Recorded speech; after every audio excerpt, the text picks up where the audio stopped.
Attention, attention, attention. To discover all the secrets in this program, you must use your superpowers of listening, hearing, and focus, paying attention. Keep your ears open at all times.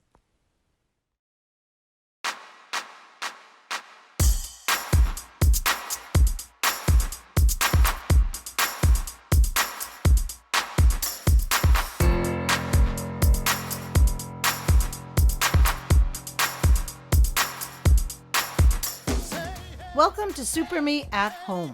This is where you're going to discover that you already have all you need to succeed. You don't need anything else. You just need to be the super you that you already are. So how do we do this? Well, you might want to get some blank paper and a pencil or a pen, colored pencils, crayons, whatever it is that you like to draw with. If you want to make this even more of an interactive experience, you might want to go to this website and push this button to download some coloring pages, some activity sheets to make this your optimal experience. Now, what if you can't get to paper and what if you can't get to the downloads? Don't panic.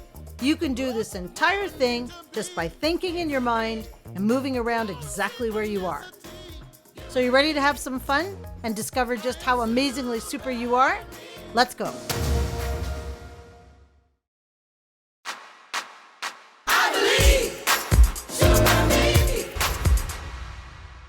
Neural paths, or as we like to call this process, blue. When I say blue, clap your hands like this. Blue, blue. Okay, here we go. Blue, blue, blue, blue, blue. Okay, good job. When I say yellow, I want you to make the sign of a sun like this. Yellow, yellow, blue, yellow. Good job. Blue. Okay, thought I could catch you off guard there. When I say green, I want you to make a gesture like the grass is growing, like this. Green, green, green, blue, blue. Just checking to see if you're still paying attention. Yellow. Good job. Now, when I say purple, you're going to say, oh yeah, like that. You ready? Purple. Oh yeah. Purple. Oh yeah. Purple. Oh yeah. Green. Good. Yellow. Right. Blue. Purple. Oh yeah. All right, I think you're ready. I'm going to tell you a little story, and every time you hear any of those colors, you're going to do the actions that I just taught you. You ready? Here we go. One day, little Priscilla was walking down the street, and at the end of the street, she saw this beautiful stream, and it was blue. It was very blue. Good job. Now, as she walked further down the street, suddenly the sun came out. Aha! You did the sun sign, didn't you? But I didn't say it yet. Wait for it. The sun came out, and it was yellow. Go for it. Yellow. Beautiful yellow. She kept walking down the street, and suddenly she saw a beautiful pasture off to the right-hand side with dogs playing all around. And it was a beautiful shade of green.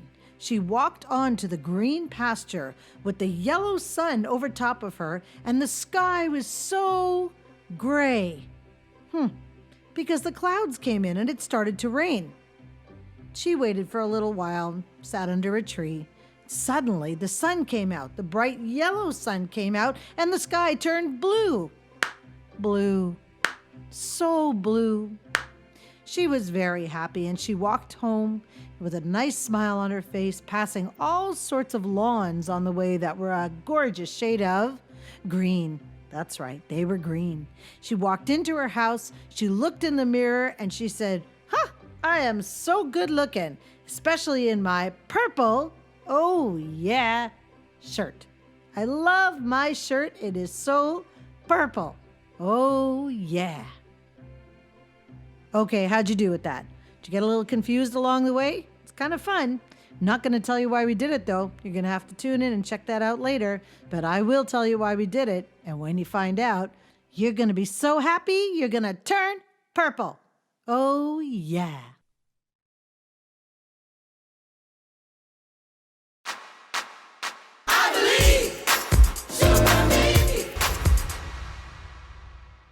Draw this. Okay, for this game, you're going to need a blank piece of paper and something to draw with. A pen, pencil, crayon, doesn't matter, up to you. So go get those now, and I'll meet you back here in a minute.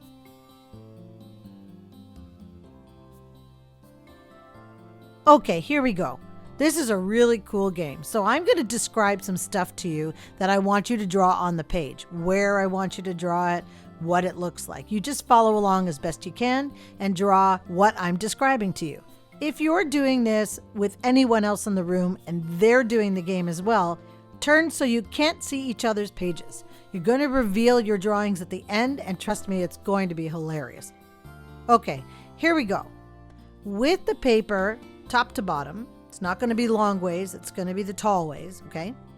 You're going to start drawing a square in sort of the top left-hand corner. Just an average size square, 4 lines. You don't have to color it in or anything. Just draw a square. Okay, moving on. Have you got the square? Okay. Below the square, you're going to draw a triangle. A lovely triangle, 3 points. Again, you don't have to fill it in. Just 3 lines to make a lovely triangle.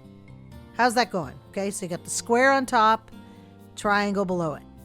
Now, move over to the right, and in the middle of the page from top to bottom, right in the middle, on the right-hand side of the page, you're going to draw a circle. Nice, round circle.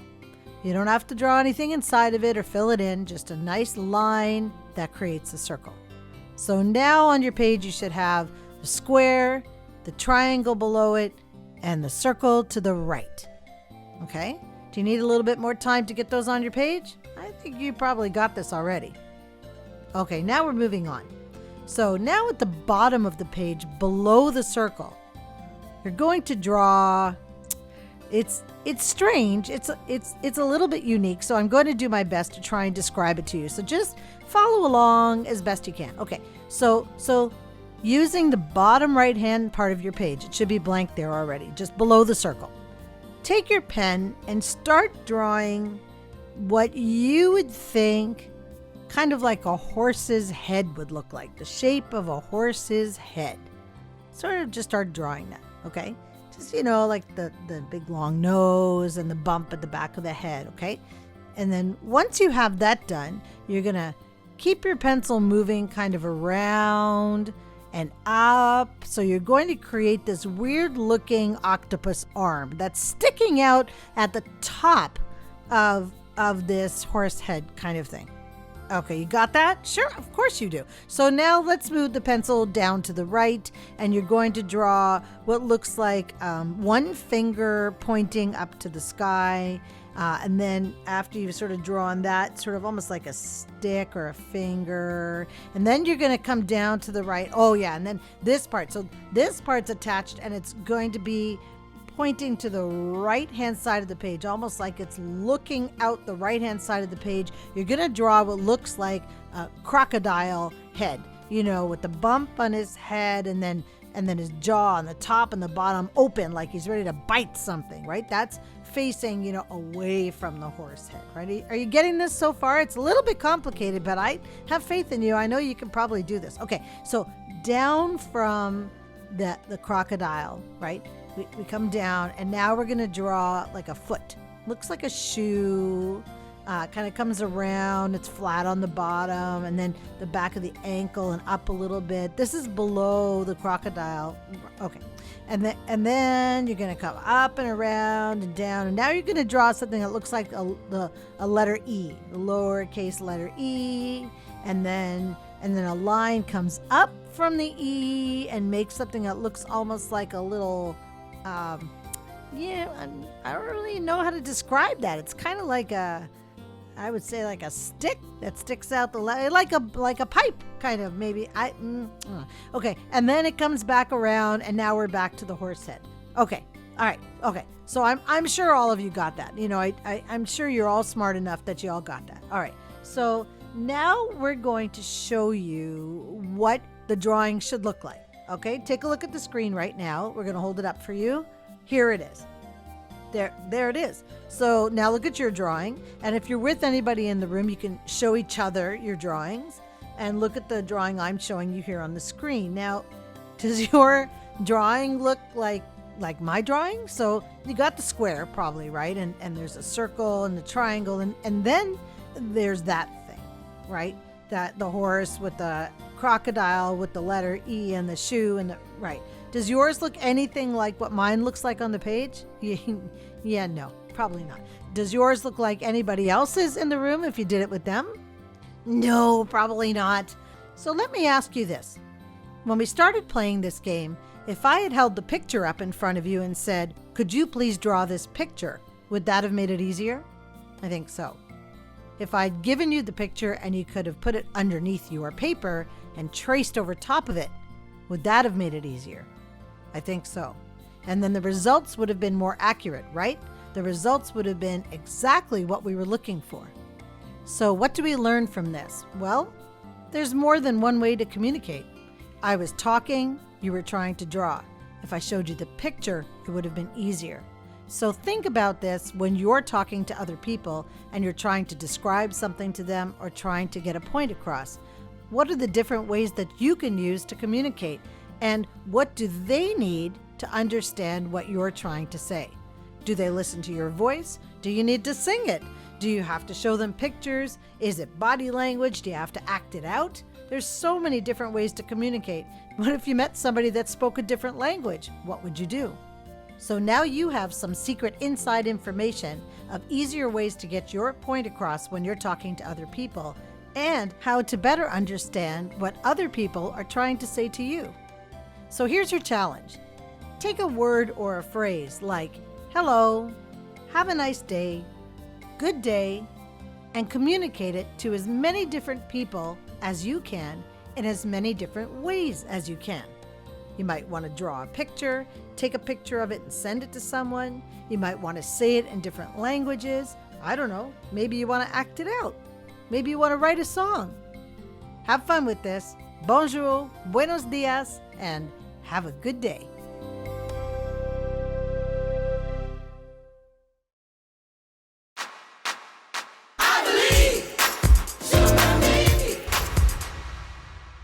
Elwood, the cheetah that would not run. So now we're going to do something very special. We're going to play a wonderful story for you about Elwood, the cheetah that would not run. Or would he? You're going to find out. So now's the time when you need your blank paper and your pencils, or we have these special coloring pages that you could download from our website. If you haven't done it yet, now's the time to go get them. Or you can just simply sit back, cuddle under a blanket, and listen to the story and relax. Either way, it's time to enjoy Elwood, the cheetah that would not run.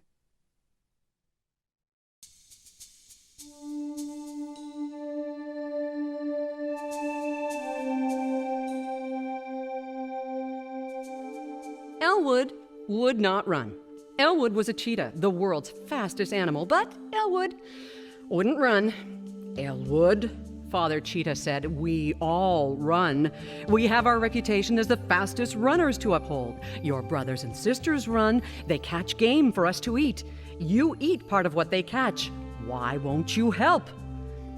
Well, replied Elwood, it seems like a lot of wasted energy. Father Cheetah looked at Elwood with a very sad expression.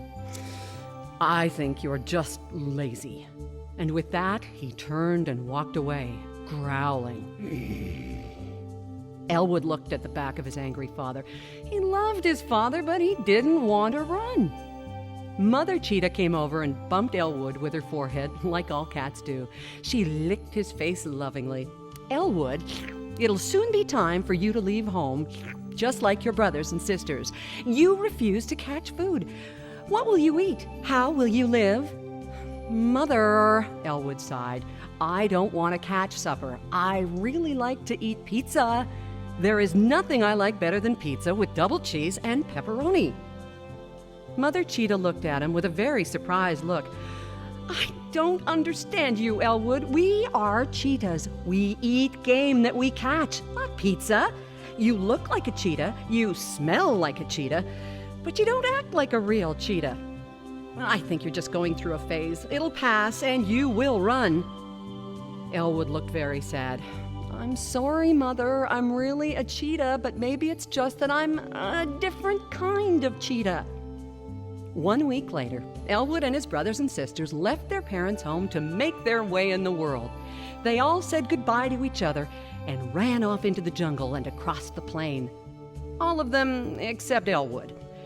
He walked off into the jungle in no particular hurry to get anywhere. He walked past Mayor Elephant, who was eating leaves from the lower branches of a tree. Well, Elwood, I see that you're still not running. Nowhere to run to, nothing to run for, Mr. Mayor, said Elwood. He walked past Mr. Giraffe, who was eating leaves from the top of the tree. Hey, Elwood, since you won't run and catch dinner, would you like some of mine? I'm willing to share. No, thanks, Mr. Giraffe. I'm gonna have pizza for dinner. That's ridiculous, chimed in Mr. Gorilla, who was sitting across the road snapping branches from the trees and eating the leaves. Cheetahs don't eat pizza. Cheetahs eat meat. Of course, said Elwood. I do too. My pizza has to have pepperoni on it. Silly young cheetah, replied Mr. Gorilla gruffly. He walked and walked till it started to get dark. Elwood was getting hungry. Off in the distance there was a light, so he walked toward it. It was the Jungle Pizza Parlor, and there in the window was a sign, Wanted Pizza Taster. Elwood smiled a very large smile and went in. Hi, I'm here for the job. Are you a good pizza taster? Asked Mr. Orangutan. I am great at all things related to pizza, replied Elwood. We'll just see, said Mr. Orangutan. Close your eyes, smell and taste these pizzas and tell me what they are. Mr. Orangutan proceeded to hold pieces of different kinds of pizza under Elwood's nose, and then he let him take a small bite. Elwood guessed every one correctly. That's single cheese, mushrooms, and salami. That is a single cheese and pineapple. Oh, and that's my favorite, double cheese and pepperoni. Mr. Orangutan smiled a big, big orangutan smile and called to his wife, "We've found a great pizza taster, my dear." He then introduced Mrs. Orangutan to Elwood, and then introduced Elwood to his little son, Bruce. You can live with us and work in the pizza parlor. We are very proud of our pizzas. You will make sure that all the pizzas taste good. Bruce was very young and had just started to walk. He toddled over to Elwood and gave him a hug and a kiss. I guess we're friends, said Elwood, smiling and bumping Bruce with his forehead and giving him an affectionate lick. Bruce giggled and hugged Elwood again. Life was very nice for Elwood. No one asked him to run, and he ate lots and lots of pizza. He liked Mr. and Mrs. Orangutan, and especially little Bruce. Between pizza tastings, he watched Bruce walk around and get into all sorts of trouble. He really laughed when Bruce pulled a container of pizza sauce down on his head. Bruce was all red except for his eyes and his white teeth. Oh. Saturday was their busiest day. Both Mr. and Mrs. Orangutan had to make pizzas, and Elwood tasted pizza all day. Suddenly, Mrs. Orangutan stopped and looked around for Bruce. Did you see Bruce, Elwood? No, Mrs. Orangutan. I saw him much earlier, but I don't know where he is. So they started looking for Bruce. They looked in the house. Bruce wasn't there. He wasn't in the pizza parlor. He wasn't in the yard. Suddenly, Mrs. Orangutan screamed, "Oh, there he is!" She pointed toward the river. Bruce was walking right into the water. If he gets into the water, he will be swept away and drown. I can't get to him in time. Oh, what can we do? Mr. Orangutan ran out of the pizza parlor and was running as fast as his little legs would go toward Bruce. He'll not get there in time, cried Mrs. Orangutan. Elwood started to run. He ran so fast that his feet hardly touched the ground. He ran so fast that the wind he made blew the leaves off the trees. He ran so fast that he left a trail of dust that was higher than the treetops. He ran past Mr. Orangutan and reached Bruce. He grabbed Bruce gently with his mouth and then turned and walked back to Mrs. Orangutan, carrying Bruce. Mrs. Orangutan hugged Bruce and then hugged Elwood. Thank you, Elwood. You are a real hero. The next day, the story was in the Jungle newspaper. Mayor Elephant came and gave Elwood a medal. Mr. Orangutan gave Elwood a vacation so he could go home and show his parents his medal. Oh, they were very proud of him. His brothers and sisters came home, and they had a big old celebration with everyone in the neighborhood. Mr. and Mrs. Orangutan sent over a lot of pizza for them to eat. Double cheese and pepperoni, of course. See, said Mother Cheetah, it was his choice all along. There was nothing wrong or different about Elwood. He was a cheetah the entire time. He just made a different choice. Choices. Elwood liked the sound of that word. He chose to be different. He had chosen not to run, and he chooses to eat pizza. However, when Bruce was in danger, Elwood knew exactly what to do. He made the brave and wonderful choice to run to save his friend. Elwood learned that there are many things to think about when you make a choice, and now Elwood was ready to make another good choice. The middle slice of pizza, hello! He picked it up and with great joy bit off the whole pointy end. Life was really good.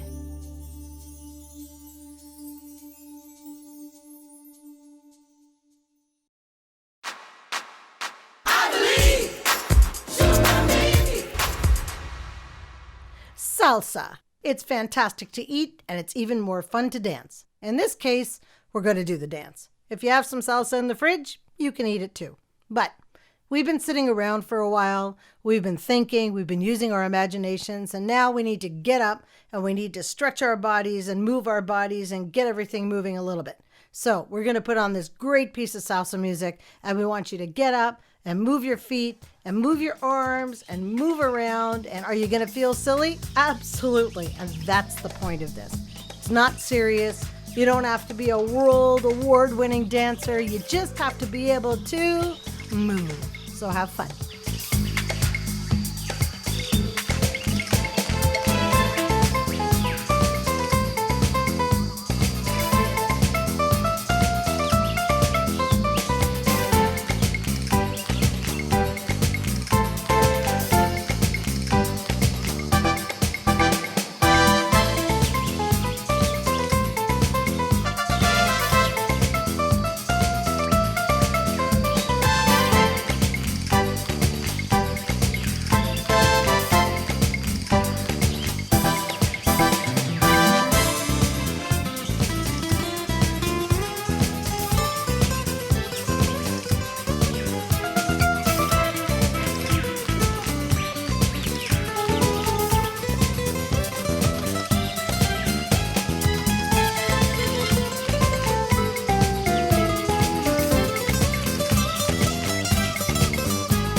Okay, so now we're going to take about a 10-minute break.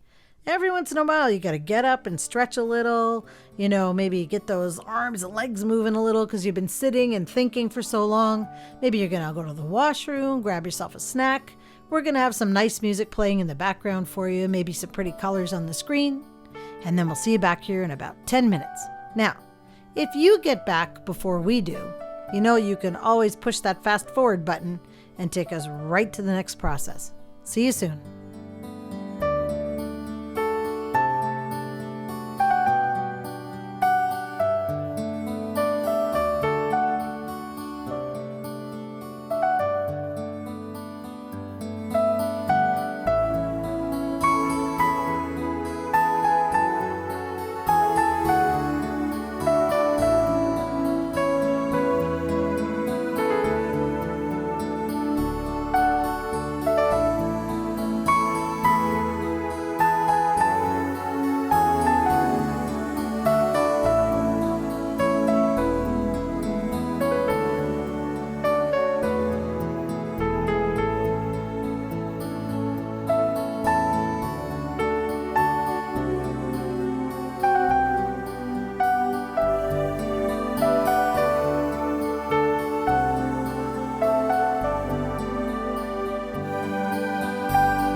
Counting to 10. If I asked you, how many different ways can you think of to count to 10? What would you come up with? Throwing 10 basketballs into a hoop? Counting 10 fingers? Counting 10 toes? Stacking up 10 turtles? Marbles? Chairs? What would you think of? How many different ways can you think of counting to 10? Take a minute and see how many you can come up with.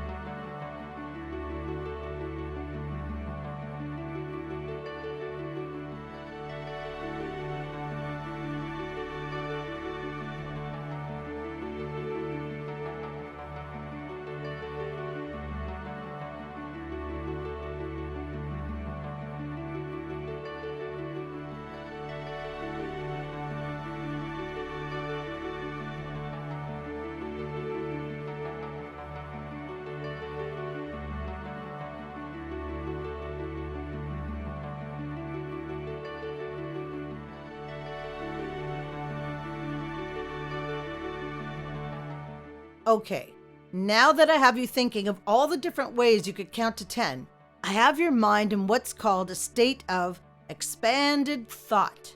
This means that you're looking for all the details and all the possibilities to do with one thing. Everything around that one thing.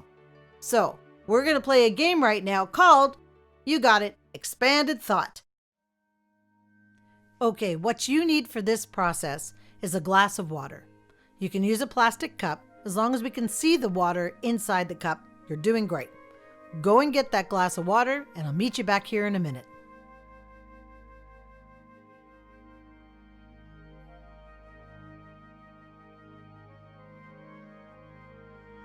Okay, here we go. Here is my glass of water. It's just a glass of water. Or is it?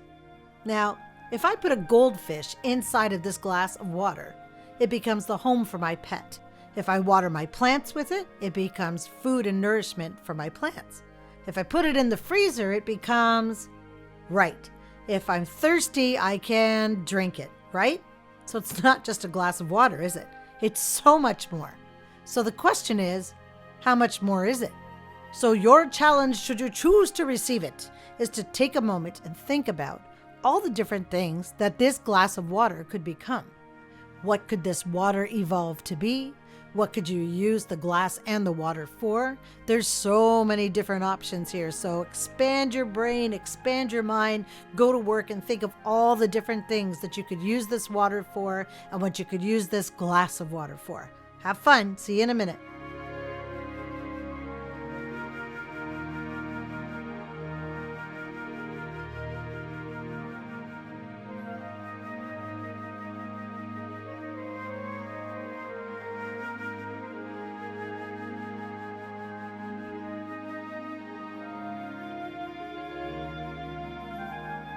Need a couple of hints? Well, what if you put the water on a cloth and started cleaning with it?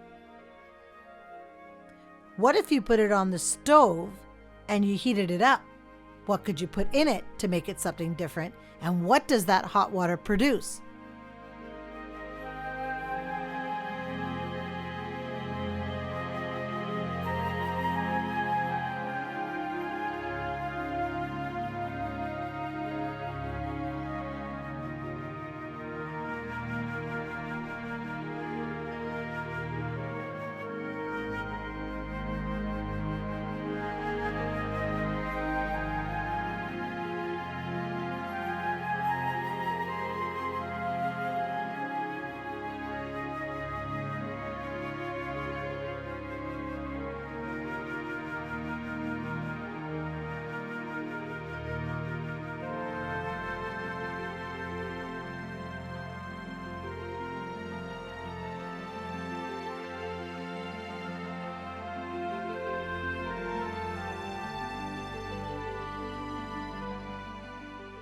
Okay, we're back. How many things did you come up with for that glass of water? It's fun, right? So we asked a bunch of other people what they came up with, and here's some of the really cool stuff they thought of. I used it for first aid when someone got hurt. I made lemonade. I floated a candle in it and made a nightlight. I used it for science experiments. I tapped it and I reduced the amount of water, and every time I tapped it, it made a different sound, so I played music on it. And my favorite was I made Jell-O. See? So there's thousands of different options as to what we can do with just a simple glass of water. Okay, so how do we use this magical power of expanded thought in our day-to-day lives? Well, the next time you're faced with a problem, if something's getting in the way, something broken, is something unavailable, you now have the power of expanded thought to get around that, because you can come up with options and alternatives and different answers for anything that gets in your way. So here's your next challenge. Go and look in the mirror. Start to realize all the things that you are, all the things that you could be, and all the amazing things that you could evolve to become, because you're looking at yourself with expanded thought.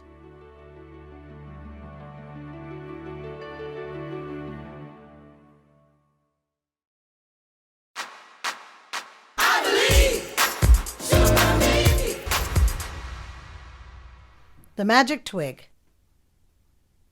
Well, it's story time again, so you want to grab your blank paper and a pencil if you'd like to doodle while you're listening.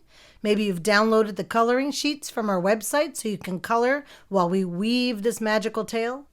Maybe you just want to curl up in your favorite chair or lay on the floor to listen to The Magic Twig. So get ready. We'll be back here in just a minute so we can all enjoy this story together. It is truly magical.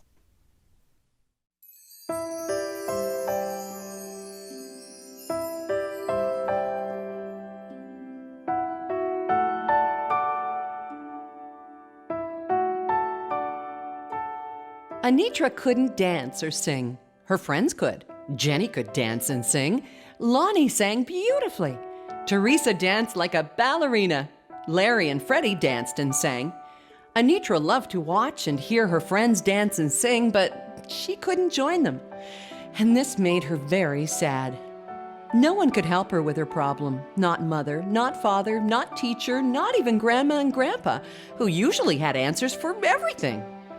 One day, Anitra was walking along the side of the road, trying, as usual, to sing. It didn't sound good. She tried to dance, but she tripped and fell. She got up, dusted herself off, sighed a long, sad sigh, and walked silently with tears in her eyes. Suddenly, she heard a strange sound. She stopped and listened. It was coming from the large oak tree, and it sounded like crystals tinkling in the wind. She walked carefully toward the tree. The sound got louder, and she could hear the tinkling was really a voice crying, "Help me! Help me!" When she was under the tree, she looked up and saw 2 small feet kicking furiously. Anitra reached up and grabbed both feet and pulled. The voice got louder, "Help me!" She pulled with all her might, and the feet came down, followed by the rest of a small person right on Anitra's head. Anitra sat with her back against the tree, rubbing her head. "Ouch!" said Anitra. The little person patted herself from head to toes. In the tree, 2 large black birds yelled at them, but stayed safely in the branches. "You saved my life! Those silly birds wanted to eat me! What can I do to reward you?" "Oh," said Anitra, "I don't want a reward. I'm glad I could help. Who are you?" "I'm Lyric, a fairy of the forest. I watch over the trees. There must be something I can do for you." "Well, I always wanted to be able to dance and sing," Anitra replied. "Aha! That I can help you to do," said Lyric, smiling. "Close your eyes and hold out your hand and repeat after me. I want to dance and I want to sing, and now I hold a magic thing." Anitra repeated what the fairy said, opened her eyes, and looked at what the fairy put in her hand. "This is just a twig," she said. "Not just any twig," said the fairy.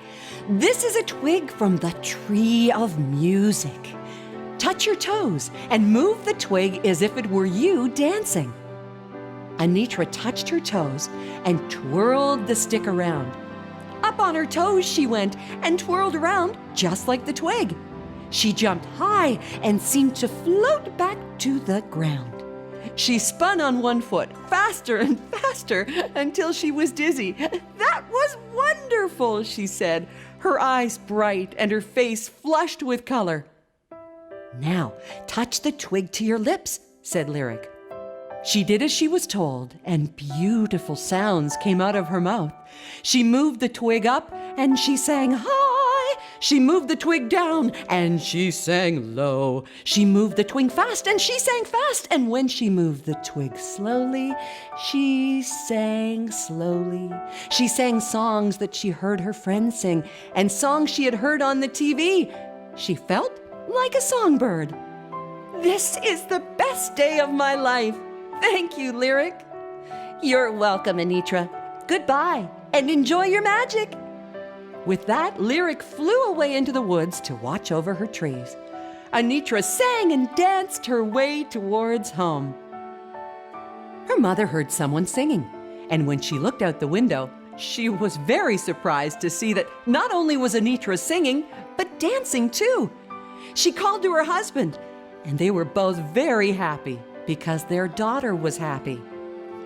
Anitra came inside and showed Mother and Father the magic twig and told them the whole story. The next morning, she took her twig and went to dance and sing with her friends. They were all surprised that she could now dance and sing with them. Of course, she told them the story and showed them the twig. They were very excited. Jenny, Lonnie, Teresa, Larry, and Freddie all tried to touch it at the same time. They grabbed the twig and pulled and pulled and pulled, and the twig broke in little pieces. Anitra looked at the pieces lying on the ground and started to cry. They all said they were sorry, but Anitra ran away. She ran and ran till she came to the oak tree. "Lyric!" she called again and again. Finally, Lyric arrived, flying through the trees. "What happened?" she asked. "My friends grabbed the twig and it broke into small pieces.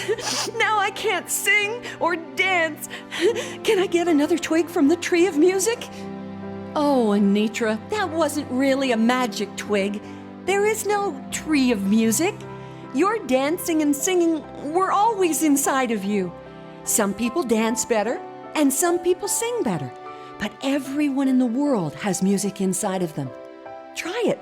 Remember how you felt when you thought you had a magic twig." Anitra closed her eyes and remembered what she felt like when she started dancing. She went up on her toes and started to move. She felt like the air, light and free. She started to twirl, faster and faster. She danced so fast that the leaves on the tree danced with her. She twirled so fast that the leaves on the ground flew into the air and twirled around her. She jumped so high that the birds thought she was one of them. She moved like water, smoothly and beautifully.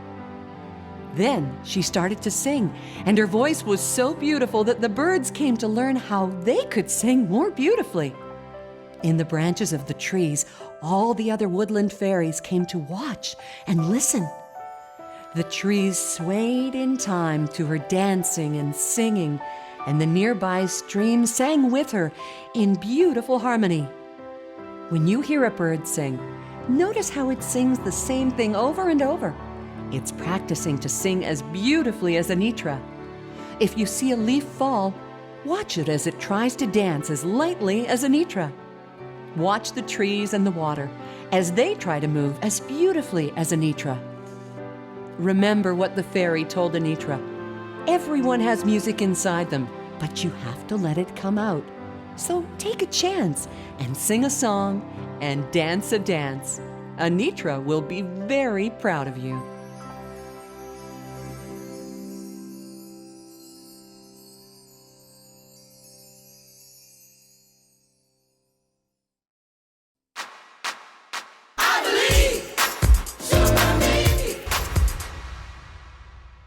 So one of the most amazing things that we do together in our Super Me community, in classrooms, in schools, in schoolyards, outside the front of our house, is we do the Super Me dance. All you have to do is watch the video and follow along, and you can do the Super Me dance wherever you are, It's tons of fun. It makes you feel amazing. And by the end of it, you will absolutely be a super me.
Okay, so now we're going to take about a 10-minute break.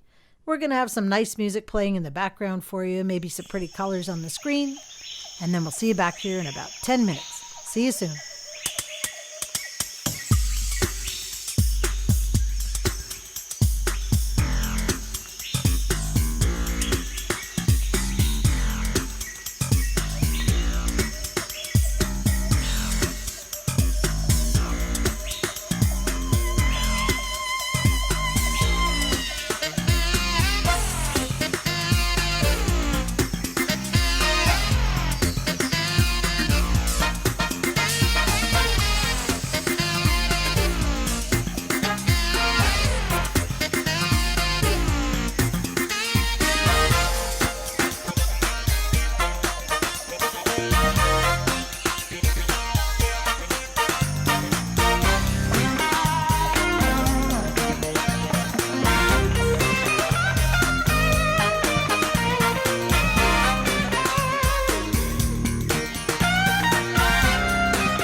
Super animal species.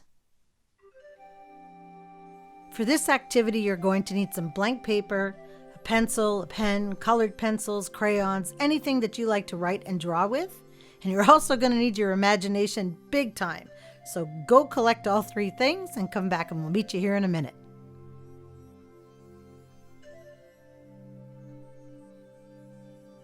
Okay, here we go. Super animal species, one of my all-time favorite activities that we do in Super Me programs. Here's how it works. You have been selected to create and invent a brand new animal species. I'm going to give you 3 important details about where the species needs to live, and you're going to create the animal that's going to live there. Now, it's going to need a lot of different things to make it a special animal, so listen carefully. Number 1, in this special forest, the trees are extremely tall, and this animal just happens to live at the top of those trees. So it's going to have to figure out a way to get up there, it's going to have to figure out a way to live there, and it's going to have to figure out a way to protect itself up there from the sun and from other animals around it. Number 2, it rains 12 hours out of the 24 hours in the day. Constant on and off puddles of rain. Lots of mud, lots of dampness. But then the sun comes out and it gets super hot. So your animal's going to have to figure out how to manage the rain and then the sun, and then the rain and then the sun. Okay, that's number 2. Number 3, it eats leaves. And it lives in the trees, so there's tons of leaves around, right? The only problem is some of these leaves are poisonous. Some of these leaves are not any good for your animal. So your animal is going to have some special feature that helps it detect which leaves it can eat and which leaves it needs to stay away from. Okay, so let's review. Super tall trees that it lives at the top of, rain and sun that it has to cope with, and it eats leaves, but some of them are poisonous. Okay, so what is your brand new animal species going to look like? Is it big? Is it small? Does it have special skin because it has to tolerate the wet and the sun? Does it have 20 feet? Does it have 1 big foot? How does it know which leaves are poisonous and which leaves are okay? Does it glow in the dark? Does it disappear in the light? Use your imagination. There is no limitations to what you can create with your own super species. Okay, take some time and think about this. You can draw a picture of it, you can write down your details on a page, and if there's anybody else around, why don't you create your brand new super species together? Okay, meet you back here in a little bit. Have fun.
Okay, we're back. How was that? Did you have fun creating this absolutely crazy new animal? Is it amazing? Does it have magical features? Does it even live on this planet? What were all the different things that you had that made your super species, well, super? Some of the other people that did this process called them things like a high-daptor, had long arms and claws that made it suitable for treetop living, infrared eyes that allowed it to see the poison right in the leaves. Other ones combined things like water dragons, nifflers, phoenix, and had wings that had feathers on the back of its legs, and instead of infrared, it had a way of sniffing the poison from the leaves. So the question is, how come we're all working on the same idea, but all of us come up with such amazingly different ways of dealing with it? Well, that's one of the amazing things about our Super Me program is we all get to see things from our own perspective. Now, here's a really cool question. What would happen if we brought all of our amazing ideas together? Could you imagine what a super species that would be? So here's your challenge. Now, your super species lived in the forest. Well, here's the thing. Your home is kind of like your forest. It's your environment.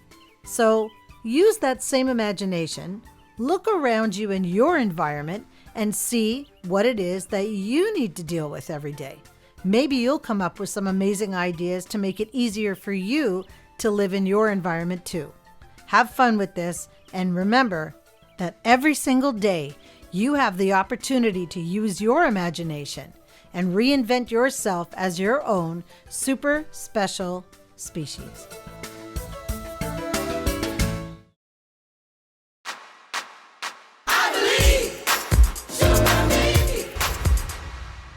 This is the $1 million question.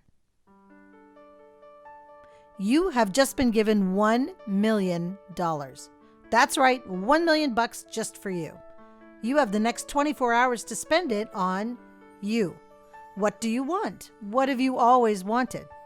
We asked some other people what they would spend their money on, and they said things like electronics and fashion, jewelry, lots and lots of animals, gourmet food, books. Some person wanted the largest collection of socks. One person even built a house out of chocolate and ate their way out of it.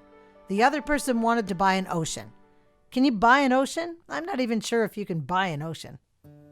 Anyway, take the next few minutes and think about what you'd like to spend your $1 million on. And remember, it needs to be just for you. You can write down your answers on a piece of paper, maybe draw something if you'd like to. And if there are people with you, have a conversation with them and see what everybody spent their money on. Okay, have a good time with this. We'll be back in a few minutes.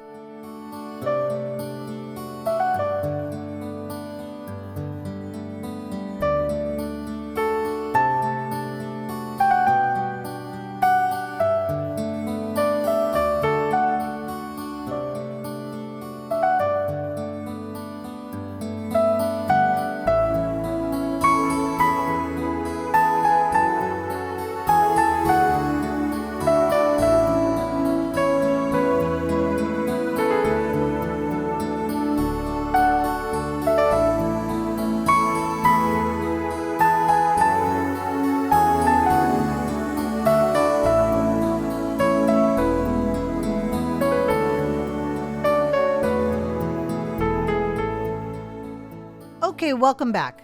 Now that you have had time to think about what you would spend your money on, we're going to add a little piece of information that may really change the way you think about things.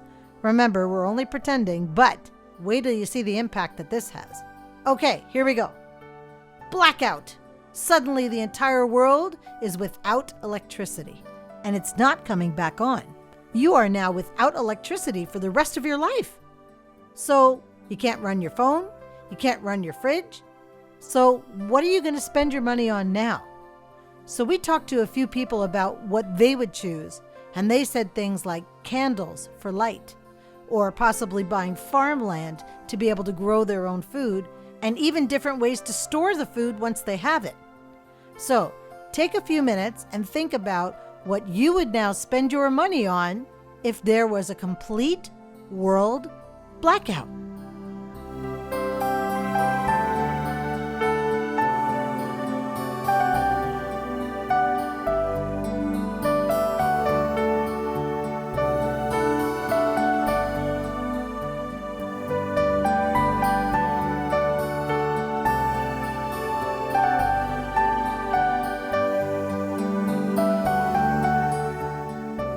Okay, so I'm sure that changed your thinking a little bit. Now we're going to do something that may change it even more. What I want you to do is I want you to think about a compliment, meaning something nice that you would say to somebody. Hey, you are a really good friend. Hey, you look really great today. Hey, thank you for making me feel good about myself. Hey, that is one good looking nose that you have. You know, compliments, right?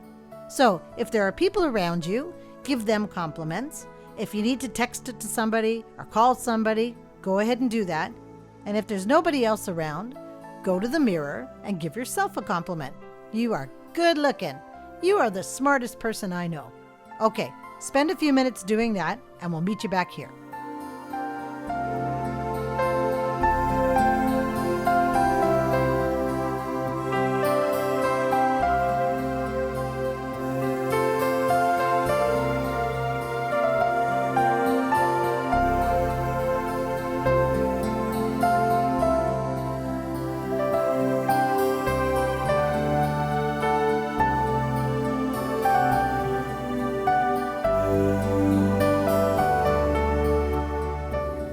Okay, so how did that make you feel? How did it feel giving somebody a compliment? And what was their reaction? Maybe they gave you a compliment back. We asked a few people what happened when they tried this little experiment, and they said, made me feel great, excited, powerful, empowered, amazing, magical, fortunate, loved, and even wonderful. Okay, so let's go back to when you were spending your $1 million on yourself, before the blackout, when you got to go and have fun buying everything you ever wanted. What did that make you feel like? When you got all the stuff you ever wanted, shoes and fashion and jewelry and books and lots of animals and a chocolate house and maybe even tons of socks. What did that make you feel like when you had all that stuff? The interesting thing is that the words that people used were great, excited, amazing, fortunate, wonderful, empowered. Do these words sound a little bit familiar to you? Yep, it's because they're the same words that people said when we asked them how they felt when they bought all their cool stuff with the $1 million.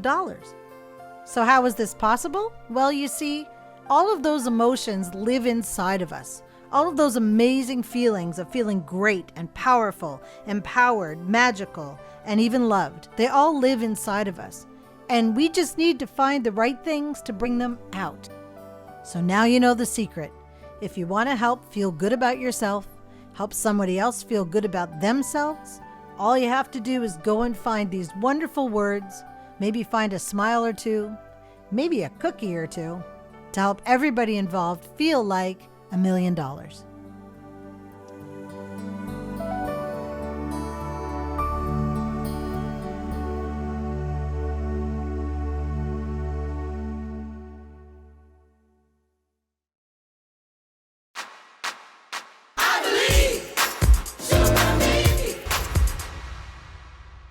So remember earlier when we played a game and I said blue?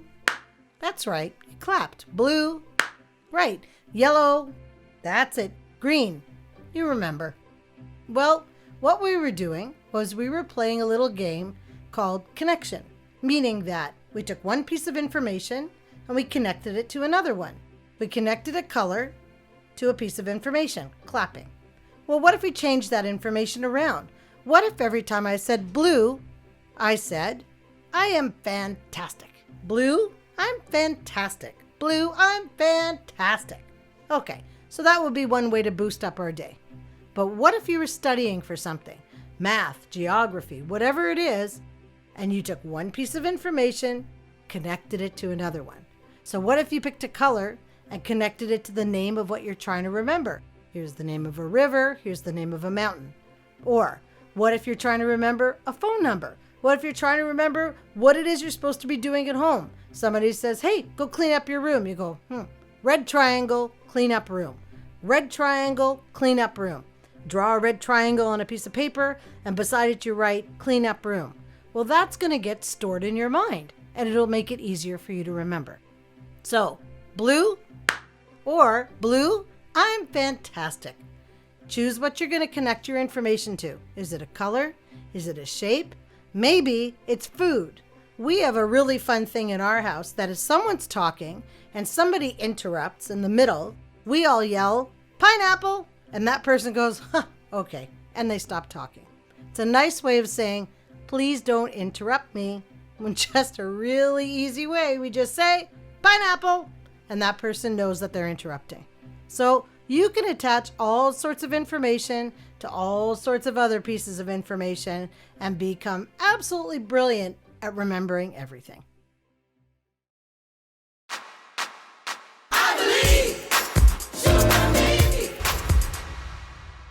The grand finale. So you've had a bit of experience with our Super Me dance, and you probably are ready to get up and move again and shake things up a little. But we have a bit of a surprise for you before we do. When we began our Super Me programs, we were across the oceans in the Caribbean and worked with some of the most extraordinary teachers, counselors, parents, and yes, a ton of kids. The most amazing kids. And boy, did they love to do this Super Me dance. We danced in classrooms, in courtyards, outside at lunchtime, after school. We had a blast. And so now it's time that you get to do the Super Me dance with them. So get up, get ready to move, and let's do our Super Me dance finale.